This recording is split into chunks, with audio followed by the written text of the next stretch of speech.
పెట్టుబడులు పెట్టి ఆ టీవీ ఛానళ్ళు కూడా చూపిస్తున్నారు. కానీ టీవీ ఛానళ్లలో కేసీఆర్ ముఖం రాగానే బంద్ చేసుకునేటువంటి అధికారం ప్రజలకు ఉంటుంది కాబట్టి స్విచ్ ఆఫ్ చేస్తాను.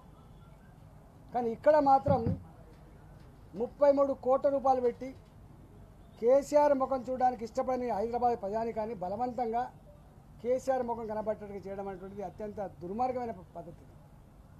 పండుగ మాది, మా ఇంట్లో సంబరాలు జరగాలి, కానీ మరి ఆయనకి దేనికోసం సంబరాలు చేసుకుంటూ తెలియదు. రెండవది,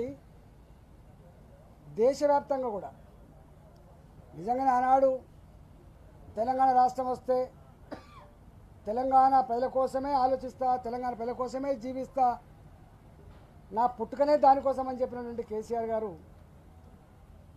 కూట్ల రాయి తీయలేనోడు ఏట్ల రాయి తీసినట్టు ఇక్కడ చెల్లని ముఖం మహారాష్ట్రలో చెల్లాలని, మధ్యప్రదేశ్లో చెల్లాలని, బెంగాల్లో చెల్లాలని ఇవాళ ప్రయత్నంలో మొన్ననే 350 కోట్ల రూపాయలు పెట్టి హిందీ భాషలో, మరాఠీ భాషలో, గుజరాతీ భాషలో, ఇంగ్లీష్ భాషలో ఇక్కడ జీతాలు ఇవ్వలేని పరిస్థితులలో, నా మధ్యాహ్న భోజనం వండే మా తల్లులకు బిల్లులు ఇవ్వలేని పరిస్థితులలో, మా సర్పంచులు, ఎంపీటీసీలు చిన్న చిన్న పనులు చేస్తే ఏడాది కాలంగా బిల్లులు రాక ఆత్మహత్య చేసుకున్న సందర్భంలో మా ఉద్యోగ బిడ్డలకి ఫస్ట్ తారీఖు వచ్చిందని జీతాలు వస్తాయనేటువంటి విశ్వాసం ఉండే, అలాంటి బిడ్డలకి ఎప్పుడు జీతం వస్తుంది తెలియని పద్ధతులలో నా పోలీస్ డిపార్ట్మెంట్, నా సింగరేణి డిపార్ట్మెంట్, వాళ్ళు కోఆపరేటివ్ సొసైటీ ఉంటాయి, ఆర్టీసీ కానీ, సింగరేణి కానీ, ఇవాళ హోమ్ డిపార్ట్మెంట్ కానీ, వాళ్ళ కోఆపరేటివ్ డిపార్ట్మెంట్స్ ఉంటాయి. వాళ్ళు జమ చేసుకున్న డబ్బులను కూడా వాడుకొని వాళ్ళ అవసరాల కోసం లోన్లకు పెట్టుకుంటే ఇవన్నీ దుస్థితిలో ఉన్నటువంటి ఈ రాష్ట్ర ప్రభుత్వం, ఒక్క మాటలో చెప్పాలంటే దివాళా తీసినటువంటి ఈ రాష్ట్ర ప్రభుత్వం, ప్రజాధనాన్ని కొల్లగొట్టినటువంటి కేసీఆర్ గారు ఇవాళ మొత్తం అన్ని భాషల్లో 250 కోట్లు 300 కోట్ల రూపాయలు ప్రజలు కట్టిన సొమ్ములు, ప్రజల చెమట పైసల్ని తన ప్రచారం కోసం, తన డాంబికాల కోసం, తన ప్రతిష్ట కోసం ఖర్చు పెట్టడం నీచమైందని చెప్పి ఇప్పటికే భావిస్తుంటే, మళ్ళీ ఇప్పుడు కూడా ఇలా భారతీయ జనతా పార్టీ హైదరాబాద్లో జరిగేటువంటి సమావేశాల సారాంశం కానీ, ఏ వర్గ ప్రజానికానికి ఏమి హామీ ఇస్తూ ఉంది, దేశం ముందుకు పోవాలంటే నిరుద్యోగ బిడ్డలు కావచ్చు, రైతాంగం కావచ్చు, మహిళలు కావచ్చు, పేద ప్రజానికం కావచ్చు, అలాంటి వాళ్లకు భారతీయ జనతా పార్టీ ఇక్కడ జరిగేటువంటి సమావేశాల్లో ఏ నిర్ణయం తీసుకుపోతుందని చెప్పి భారత ప్రజానికం అంతా కూడా ఎదురు చూస్తూ ఉంటే, ఆ వార్తలు ప్రచారం కాకుండా, ఈ సమావేశాల గొప్పతనం ప్రజలకు తెలవకుండా 3 రోజుల పాటు 1వ తారీఖట, 2వ తారీఖట, 3వ తారీఖట పత్రికలలో అడ్వర్టైజ్మెంట్లు ఇచ్చి ఈ వార్తలను బ్లాక్ చేసే ప్రయత్నం చేస్తున్నట్టుగా మాకు వార్తలు వస్తూ ఉన్నాయి. నేను అడుగుతున్నా, ఎవరి అబ్బసొమ్మని 100 కోట్ల రూపాయలు ఇటు ఖర్చు పెట్టే అధికారం ఉందో ఒకసారి తేల్చుకోవాలి. ఇవాళ తెలంగాణ నిరుద్యోగ యువతకి, తెలంగాణ విద్యార్థి లోకానికి, తెలంగాణ మహిళా లోకానికి, తెలంగాణ రైతాంగానికి, తెలంగాణ యావత్ ప్రజానికానికి నేను ఒకటే చేతులు జోడించి వినమ్రంగా చేసే విజ్ఞప్తి, ఈ 8 సంవత్సరాల కాలంలో కేసీఆర్ పరిపాలనలో మనం ఏం అనుభవించినో మన కళ్ళ ముందు కదలాడుతూ ఉంది కాబట్టి, మోడీ గారి పరిపాలనలో ఏమొచ్చిందో మనం చూసినాం కాబట్టి ఇవాళ బేరీజు వేసుకోవాల్సిన అక్కర ఉందని చెప్పి నేను మనవి చేస్తా ఉన్నా. ఖచ్చితంగా మేము ఏ గ్రామానికి పోయినా 20-22 సంవత్సరాలుగా ప్రజా జీవితంలో ఉన్న వాళ్ళుగా, ప్రజల నాడి తెలిసిన వాళ్ళుగా మాకు అర్థమవుతుంది. ఇటున్న సూర్యుడు అటు ఉదయించే సందర్భం వచ్చినా కూడా కేసీఆర్ను మాత్రం తెలంగాణ గడ్డ మీద రాజకీయంగా బొంద పెట్టాలి, ఓడగొట్టాలి. ఏప్రిల్లో ఎన్నికలు వస్తాయా, షెడ్యూల్ ప్రకారంగా డిసెంబర్ ఎన్నికలు వస్తాయా తెలియదు, కానీ ఎప్పుడు ఎన్నికలు వచ్చినా కేసీఆర్ పార్టీని, కేసీఆర్ ప్రభుత్వాన్ని బొంద పెట్టాలని చెప్పి కృతనిశ్చయంతో ఉన్నారు. ఈ కర్తవ్యం నెరవేర్చేటువంటి సత్తా భారతీయ జనతా పార్టీకి మాత్రమే ఉందని చెప్పి భావిస్తున్నారు. మీరు చూసిన మొన్న రాష్ట్రపతి ఎన్నికల సందర్భంలో రాహుల్ గాంధీ, కేటీఆర్ గారు ఎట్లా చెట్టా పట్టాలు వేసుకొని కదులుతున్నారు. ఇవాళ ముందస్తుగా కలిస్తే ఇద్దరిని కలిసి పొందబెడుతున్న భయంతో ఇవాళ ముందస్తు కలవకపోవచ్చు, కానీ ఎలక్షన్లు అయిన తర్వాతనైనా కాంగ్రెస్ పార్టీ టీఆర్ఎస్ పార్టీ తప్పకుండా మళ్ళీ ఫ్రెండ్లీ పార్టీగా ఉండే అధికారం చేపట్టే ఆస్కారం ఉంటుంది. అందుకని ప్రజలు ఒకటే అనుకుంటున్నారు, టీఆర్ఎస్ పార్టీకి ఓటేసి గెలిపించినా మళ్ళీ కాంగ్రెస్ పార్టీకి ఓటేసి గెలిపించినా మళ్ళీ ఇద్దరు ఒకటే ఆస్కారం ఉన్నట్టుగా ప్రజలు భావిస్తూ ఉన్నారు. కాబట్టి బరిగీసి కొట్లాడే పార్టీ, రాజీలేని పోరాటం చేసే పార్టీ, రేపు ఈ రాష్ట్రం బాగుపడాలంటే నరేంద్ర మోడీ గారి సపోర్ట్ లేకుండా బాగుపడదని ప్రజలు భావిస్తున్న పార్టీ ఇవాళ ఈ రాష్ట్రం మళ్ళీ అప్పుల బాధ నుంచి ముందుకు పోయి మళ్ళీ తెలంగాణ రాష్ట్రం గొప్ప రాష్ట్రంగా ఎదగాలంటే భారతీయ జనతా పార్టీ అధికారంలోకి వస్తేనే సాధ్యమైందని చెప్పి ప్రజలు భావిస్తున్న సందర్భంలో ఇక్కడ సమావేశాలు జరుగుతున్నాయి. కాబట్టి నేను ప్రజలకందరూ కూడా విజ్ఞప్తి చేస్తున్నాను, వాలంటరీగా ఎక్కడికక్కడ 3వ తారీఖు నాడు 3-4 గంటలకు పెద్ద బహిరంగ సభ సికింద్రాబాద్ పెరేడ్ గ్రౌండ్లో జరగబోతూ ఉంది. కాబట్టి ఎక్కడోళ్ళు అక్కడ ఇవాళ హైదరాబాద్లో మెట్రో ఉన్నది, బ్రహ్మాండంగా మెట్రో వచ్చి దిగవచ్చు, ఒక క్షణం కూడా పట్టదు. హైదరాబాద్లో మనకు ఆర్టీసీ ఉన్నది, మనం తరలి రావచ్చు. ఎక్కడికక్కడ ఏ ఇంటికి ఆ ఇల్లు, ఏ వ్యక్తికి ఆ వ్యక్తి ఏదో ఒక పద్ధతి ఎన్నుకొని పర్యటనకు తరలి రావాలని, నరేంద్ర మోడీ గారి నాయకత్వాన్ని బలపరచాలని, తెలంగాణ ప్రజలందరూ కూడా భారతీయ జనతా పార్టీకి మేము అండగా ఉంటామని ఒక మెసేజ్ పంపడం కోసం మీరందరూ కూడా తరలి రావాలని చెప్పి జంట నగరాల ప్రజలకని విజ్ఞప్తి చేస్తున్నాను. ఆదిలాబాద్ నుంచి మొదలు పెడితే అలంపూర్ వరకు, తాండూరు నుంచి మొదలు పెడితే కొత్తగూడెం వరకు అన్ని మా కార్యకర్తలు కావచ్చు, మా నాయకులు కావచ్చు, మా శ్రేయోభిలాషులు కావచ్చు, అందరూ కూడా ఎక్కడికక్కడ టైంలోపు తరలి వచ్చి ఈ సభను విజయవంతం చేసి కేసీఆర్కు ఒక చెంపపెట్టులాగా ఒక మెసేజ్ ఇచ్చే గొప్ప సందర్భం. కాబట్టి మీరందరూ కూడా వాలంటరీగా తరలి రావాలని చెప్పి వినమ్రంగా నేను విజ్ఞప్తి చేస్తున్నాను.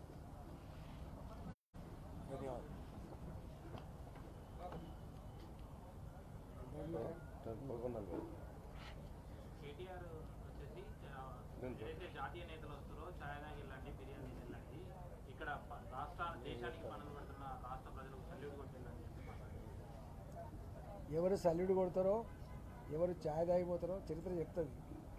అందుకని అంటున్నా, ఇంత బుడ పార్టీ ప్రపంచంలోనే అత్యధిక సభ్యత్వం కలిగి అతి పటిష్టమైనటువంటి పార్టీ భారతీయ జనతా పార్టీ. గుర్తుపెట్టుకోండి, 18 కోట్ల సభ్యత్వంతో నేను ఇంతకుముందు చెప్పినట్టుగా మొత్తం ప్రపంచంలోనే నిన్న మీరు చూసిండ్రు, బైడెన్ గారే మోడీ గారు నన్ను చూస్తలేరని చెప్పచ్చు. మనం వెతుకుండా పోతలేము. ప్రపంచంలో మోడీ గారి యొక్క ప్రతిష్ట ఏందో, మోడీ గారి ప్రతిష్ట అంటే దేశ ప్రతిష్ట ఎంత గొప్పగా పెరిగిందో మీరు చూస్తూ ఉన్నారు.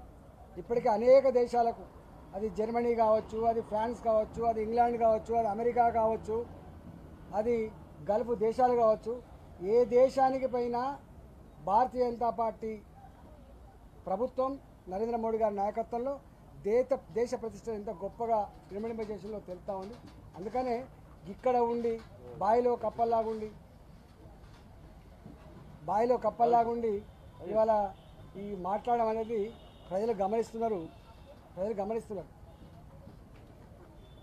రెడ్డి కూడా నిబంధనలు తీసుకొచ్చారు. ఇది ప్రజలకు వ్యతిరేకమైన సైన్యం బలహీనపడుతుంది, అగ్నిపత్రులు వెనక్కి తీసుకోవాలనే డిమాండ్తో మీ కార్యవర్గ సమావేశాలు ఏఐసీసీ ప్రాంగణాన్ని పుట్టిస్తాను.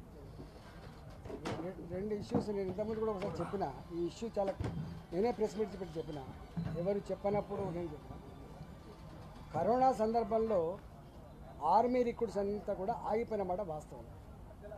రెండో మాట ఏంటంటే అనేక రకాల recruitment, not only army recruitments, అనేక రకాల రిక్రూట్మెంట్స్ ఆగిపోయినాయి. దేశంలో యువత ఎంత దేశ పురోగమనంలో ఎట్లయితే భాగం పంచుకోకుండా అవుతూ ఉంది. కనీసం అలాంటి యువశక్తిని క్వాలిటేటివ్గా తీర్చిదిద్దాలి, దేశభక్తిని పెంచాలి, కమిట్మెంట్ని పెంచాలి, ఒక మంచి సిటిజన్గా ఎదుగుదల చేయాలన్నటువంటి గొప్ప సంకల్పంతో ఇవాళ లక్షలాది మంది నిరుద్యోగ యువకులకి ఈ పథకం పెట్టింది.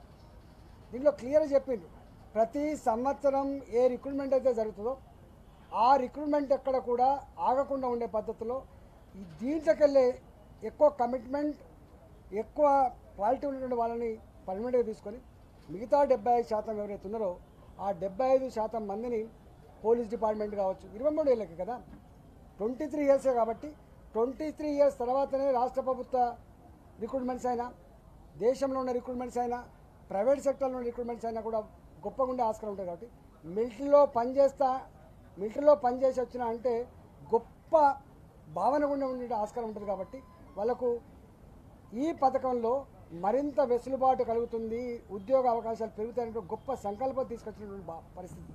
కానీ ఇవాళ దీని పట్ల మరింత సమాచారాన్ని, మరింత క్లారిటీని అందించాల్సిన బాధ్యత తప్పకుండా కేంద్ర ప్రభుత్వం మీద ఉంటుంది. వాళ్ళు ఆ ప్రయత్నం చేస్తూ ఉన్నారు. కానీ నేను ఒకటి మాత్రం నేను చెప్పదలుచుకున్నాను, దేశంలో ఉన్న నిరుద్యోగ బిడ్డలకి మంచి క్వాలిటీ ఆరోగ్యం కావచ్చు, వాళ్ళు 10th క్లాస్ పాస్ అయిన వాళ్ళకి ఇంటర్మీడియట్ సర్టిఫికేట్ ఇస్తారు, ఇంటర్మీడియట్ పాస్ అయిపోయిన వాళ్ళకి డిగ్రీ సర్టిఫికేట్ ఇచ్చే ఆస్కారం ఉంటుంది. కాబట్టి రాబోయే కాలంలో మరింత వాళ్ళకి ఉపయోగపడే ఆస్కారం ఉంటుంది. కాబట్టి అది తప్పేం కాదు. కానీ దాని పట్ల ఏ అపోహలు అయితే ఉన్నాయో ఆ అపోహలను నివృత్తి చేయాల్సిన బాధ్యత వాళ్ళ మీద ఉంటే తప్పకుండా వాళ్ళు చేస్తారు. ఏ నిర్ణయం తీసుకున్నా ప్రజల కోసం నిర్ణయం తీసుకుంటే తప్ప వ్యక్తిగతమైన నిర్ణయాలు భారతీయ జనతా పార్టీ చేయదు.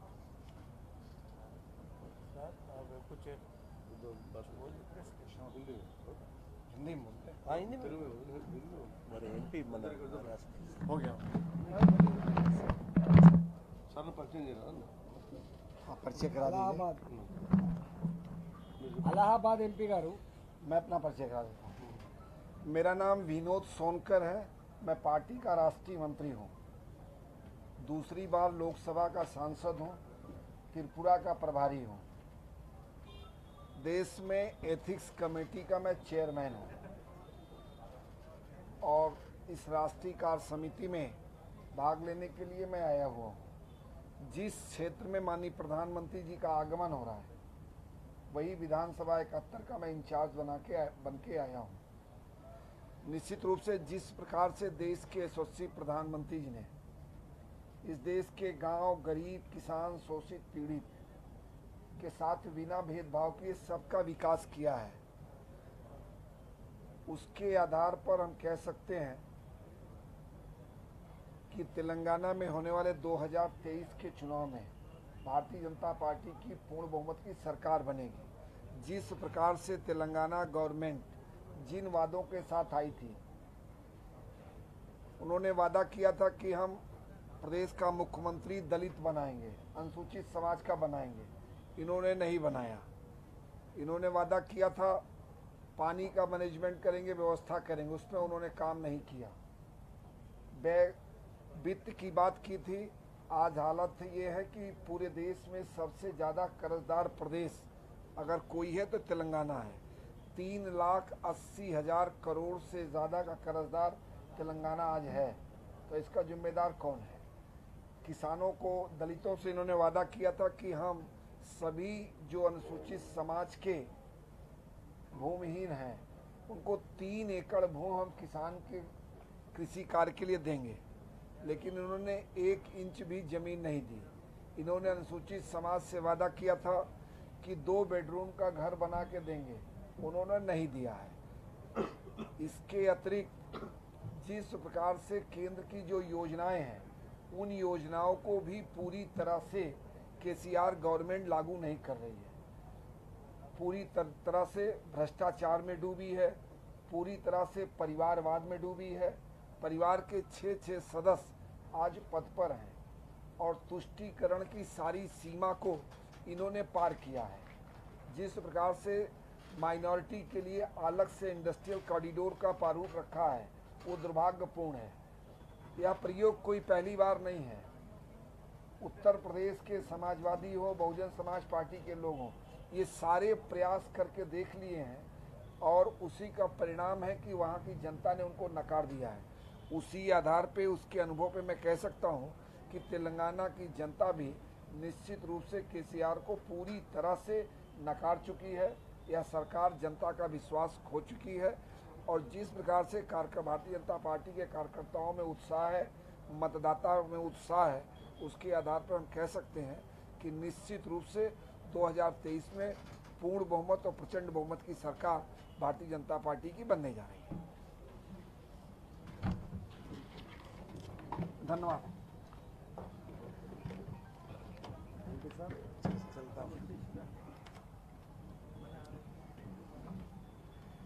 मीटिंग यहीं पर है ना? मीटिंग में नहीं, वो युवा मोर्चा की मीटिंग है। हाँ आप शामिल हो मैं